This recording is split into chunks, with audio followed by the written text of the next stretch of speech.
Hola amigos, ¿cómo están? Yo soy Brisa Colibrí y el día de hoy voy a compartirles la primera parte de mi colección de recetarios. No tengo tantos como quisiera, pero sí más de lo que un día imaginé. Así que vamos a comenzar. Bueno, un recetario muy especial para mí es este, que se llama La recién casada en la cocina y en la mesa. Este recetario lo compré cuando literalmente estaba recién casada. Yo creo que tendría un mes. Mi esposo y yo fuimos a Guadalajara y en una librería lo encontré y me encantó. De hecho, la primera receta del canal es de aquí y es una receta ya básica de esta familia, que es el panqué de plátano con nueces y dátiles.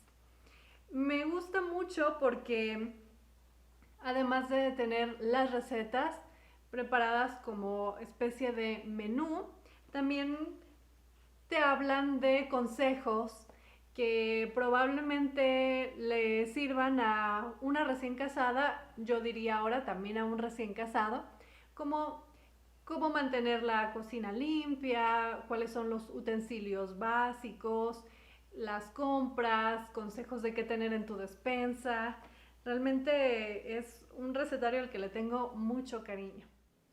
Otro también muy importante en mi vida y el culpable de que ahora me guste tanto preparar recetas desde cero es Hecho en Casa.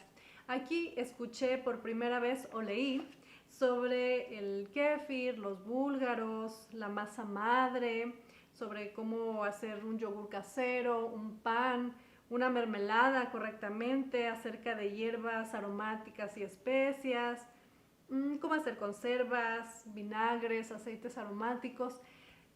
Es una joya este recetario y le estoy muy agradecida porque me encaminó a donde estoy el día de hoy. Y aunque ya lo compré desde hace tiempo, lo sigo hojeando y lo sigo curioseando como si fuera la primera vez. Y pues de esta misma línea está también cocina vegana. No es que yo sea vegana, pero es un recetario muy útil porque aquí también aprendí cómo preparar las legumbres, cómo prepararlas correctamente, ponerlas a remojar, porque hay que remojarlas y no todas se ponen a remojar o no todas requieren el mismo tiempo de remojo. Y pues aquí se aprende sobre todo eso, sobre cómo obtener proteína vegetal también. Nos hablan de los cereales, de las legumbres, de la huerta, frutos secos y semillas, germinados y fermentados, y nos muestran incluso cómo hacer dulces veganos. Entonces, les digo, aunque no soy vegana, me parece muy interesante y en la cocina tenemos que dominar diferentes preparaciones para podernos ampliar y para poder tener mayor conocimiento culinario.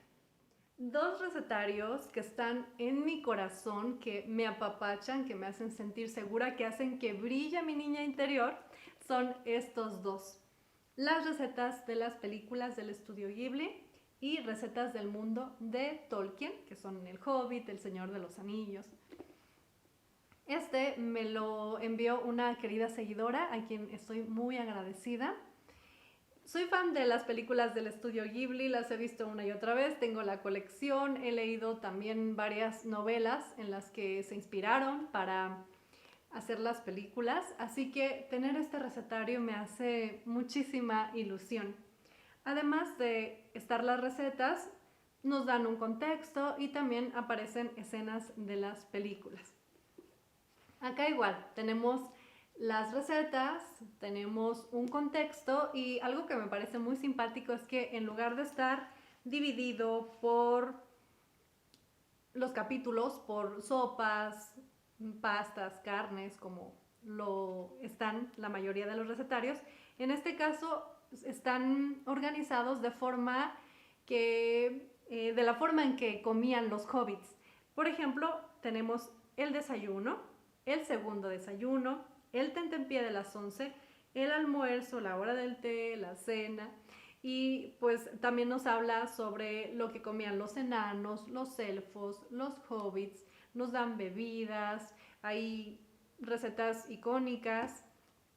Eso sí, debo decir que no son recetarios oficiales, son más bien hechos por aficionados que han visto las películas, que han leído los libros y que quisieron hacer una interpretación de lo que creían que era esa receta. Por ejemplo, un pan élfico, no sabemos porque en el libro no nos dice qué ingredientes tiene y aquí se dio la interpretación. Las ilustraciones son preciosas y de verdad me hace mucha ilusión. Además, miren, por ejemplo, esta portada me parece tan linda, tan hermosa, realmente te evoca al mundo de Tolkien. Ahora pasamos con El mundo de los atoles de Olga Cabrera.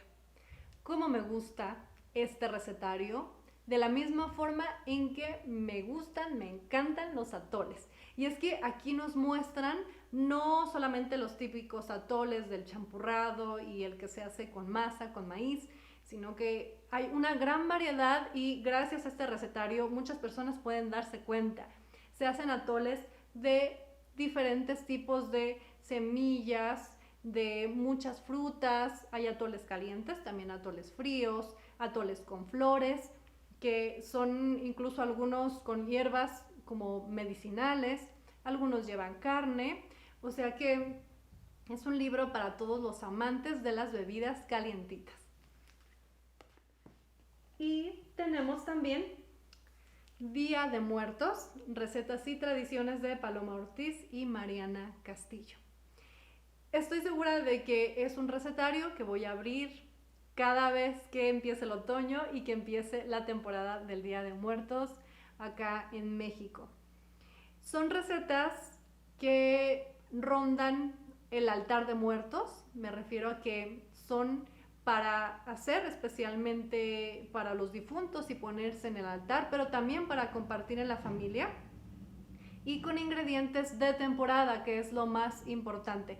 Todas las cocinas tradicionales están apegadas a lo que la tierra da en ese momento y este libro lo demuestra. También nos habla sobre las tradiciones y sobre que, me gusta esto mucho, sobre que no todos los altares son iguales. No todos tienen los 7 pisos y tienen que tener estrictamente algunos elementos, porque en cada comunidad es diferente, incluso a veces en cada familia, y cada altar es valioso. Ahora nos vamos con Panes Mexicanos de Irving Quiroz. A los mexicanos nos encanta el pan dulce y en este recetario van a encontrar un catálogo. Ya desde hace tiempo que lo tengo, he hecho varias recetas y han salido perfectas. He hecho el biscuit, el buñuelo de viento, la concha, la dona, el encuerado, la gordita de nata, el picón, el pan de yema, el pan de muerto. Y algo que rescato yo acá es que las recetas son muy exactas. Cuando estamos haciendo pan hay que tener báscula, no solamente la cucharita o la taza, hay que pesar. Y por ejemplo en este caso, en lugar de decirnos ponle 5 huevos, nos da el peso de los huevos para que la receta te salga sí o sí. Y bueno, en esta misma línea de Larousse tenemos tamales y atoles mexicanos. Mi comida favorita son los tamales. Si me dieran a elegir una comida que tendría que comer durante toda mi vida, diría definitivamente que los tamales. ¿Por qué? Porque nunca me aburriría. Hay tanta variedad, tantas envolturas, tantos rellenos, de acuerdo a la región, y en este libro nos lo muestran claramente. De hecho, nos muestran los diferentes tipos de masas y así es como está dividido el libro, porque hay masas revueltas, hay masas batidas. No todos los tamales se tienen que hacer batiendo y batiendo hasta que se nos canse el brazo. Hay otro tipo de tamales que son los de masa revuelta, que simplemente se mezcla todo. Es más fácil. No se hacen así porque sea más fácil, sino porque es la tradición. También hay tamales de masa cernida, tamales que se hacen con harina de maíz En fin, es un libro también muy interesante y al final hay un capítulo de atoles porque el atole es el acompañante, la bebida perfecta para los tamales. Y bueno, ay, acá tengo más. La cocina mexicana de Socorro y Fernando del Paso. De este libro ya les he hablado anteriormente, no sé si por aquí, pero sí en mis otras redes sociales. Cuando estaba estudiando en la universidad letras, en una ocasión se hizo una rifa de libros, yo nunca me gano nada y en esa ocasión resulta que me gané este libro, este recetario, y se me hizo interesante porque dije, bueno, Fernando del Paso tiene un libro de un recetario, me llamó mucho la atención. Entonces empecé a leerlo, me gustó tanto que incluso hice varias de las recetas. Me llamó la atención que la cocina mexicana fuera también objeto de estudio, no nada más en la práctica, sino que también fuera un objeto de estudio y de esa forma fue que empecé a apasionarme por la cocina mexicana y después de eso pues ya pasó todo lo que tenía que pasar, o sea, mi canal dedicado a la cocina mexicana, todas esas recetas que les he ido compartiendo durante estos años. También tengo la cocina prehispánica mexicana de Heriberto García Rivas. Saben que no hay propiamente una cocina prehispánica porque no tenemos, desgraciadamente, recetas exactas de la época prehispánica, o sea, no tenemos un documento que nos diga cuánta cal le ponían al nixtamal o cómo se preparaba el atole. Sin embargo, sí sabemos sobre algunos platillos, sabemos sobre los ingredientes que ya estaban y cómo se usaban y pues este libro para eso es muy enriquecedor. Si ustedes quieren saber cuáles son los platillos que ya estaban, perdón, los ingredientes que ya estaban aquí antes de la conquista, entonces este libro les va a ser muy útil. Fíjense que Dulces y Postres Mexicanos de Cristina Reina, este librito lo compré también cuando tenía poquito tiempo de casada, hace 15 años. Y lo encontré creo que en un supermercado, me llamó la atención, no lo he vuelto a ver, pero tiene una gran variedad de dulces mexicanos. Déjenme, veo si está por aquí el índice, sí.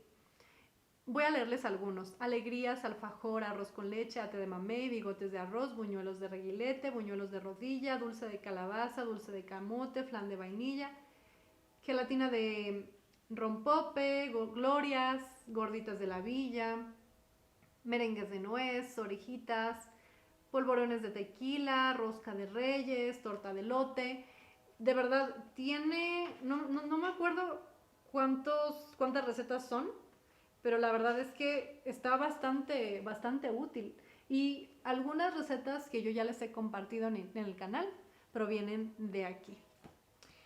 De hecho, cuando alguna receta que les muestro algún recetario en específico, siempre se los recalco y se los dejo también en la cajita de información.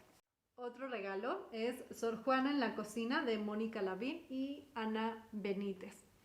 No es que las recetas las haya creado Sor Juana, son preparaciones que ya se hacían en el convento de San Jerónimo, que era al que pertenecía Sor Juana, si no me equivoco, y lo que hizo ella fue escribirlas y entonces tenemos un manuscrito de Sor Juana con todas esas recetas y en este libro se hicieron posibles para nuestro tiempo, porque de pronto hay cosas que pueden ser complicadas de entender.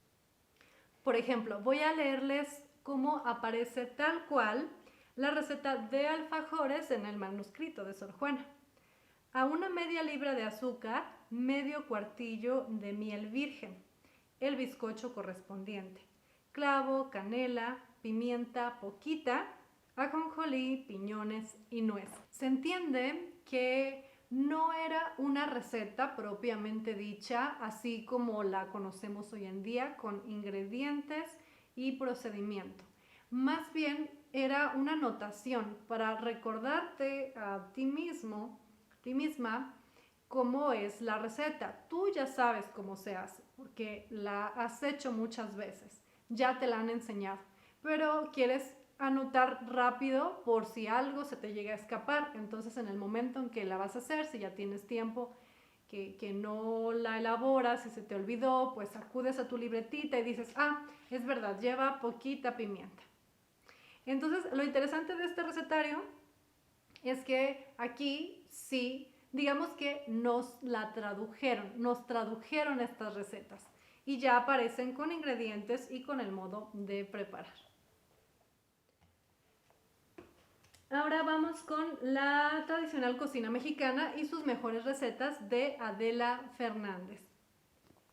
Algunos de estos recetarios ya se los he mostrado en Conoce un recetario en un minuto y me gustó mucho hacer este porque les platicaba sobre la influencia de Adela Fernández, sobre la influencia del cine y del padre de Adela Fernández en este recetario y en su forma de comer. Adela Fernández es hija de Emilio, el Indio Fernández, un director de cine muy importante en México que rodó películas como Enamorada, como Pueblerina.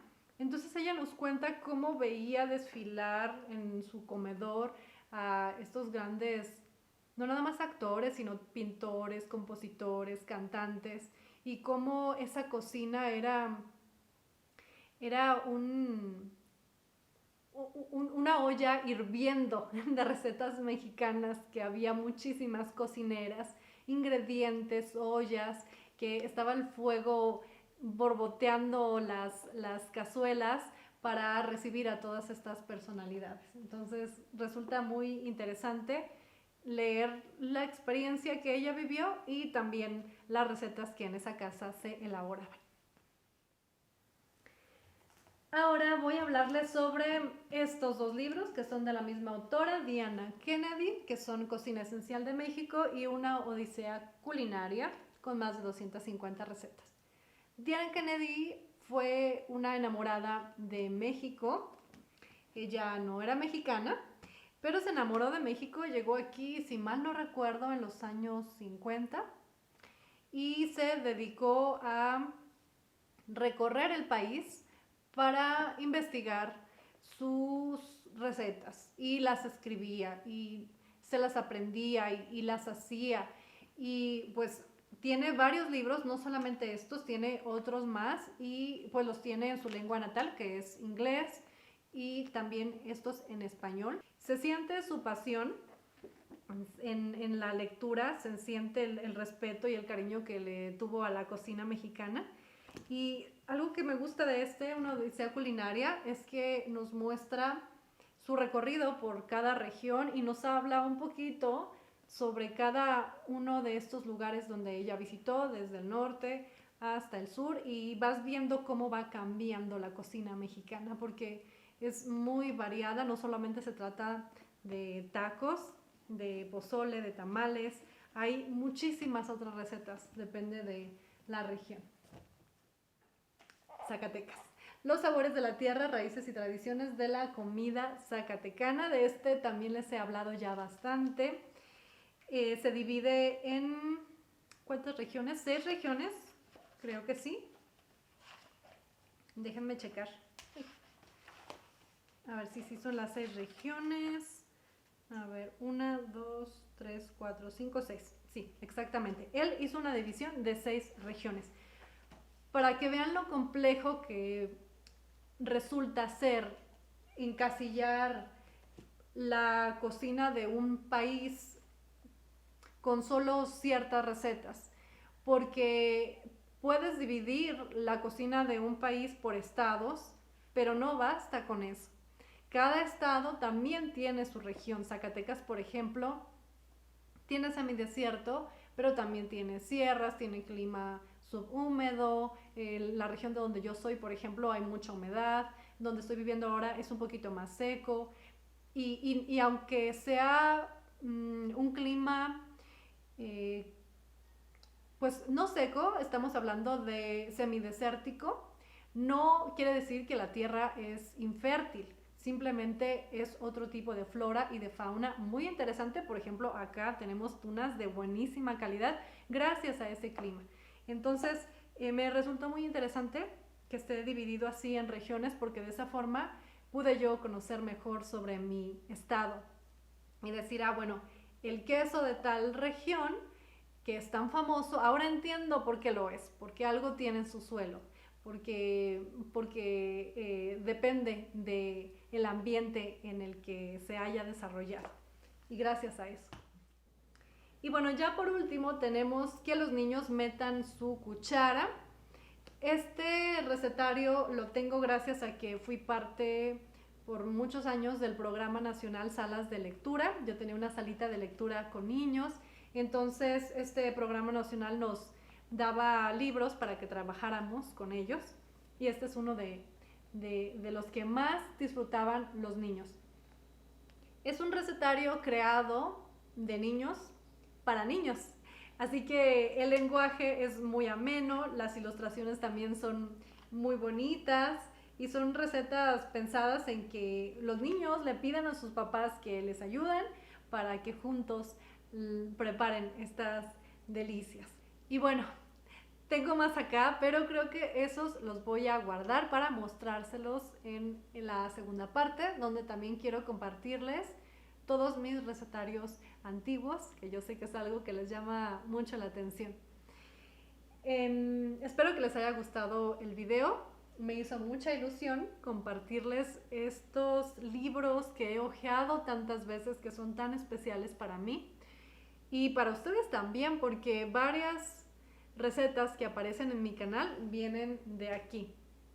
Como les dije, siempre que son de algún recetario yo se los hago saber para que de esa forma ustedes puedan conseguirlo o sepan de dónde viene la receta. Es muy importante respetar el trabajo de quien se esforzó investigando esa receta, cocinándola y escribiéndola. Amigos, les agradezco muchísimo por estar conmigo una vez más.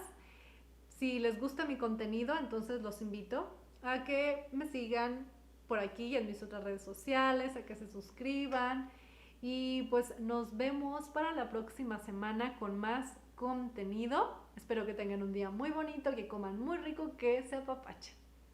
Adiós.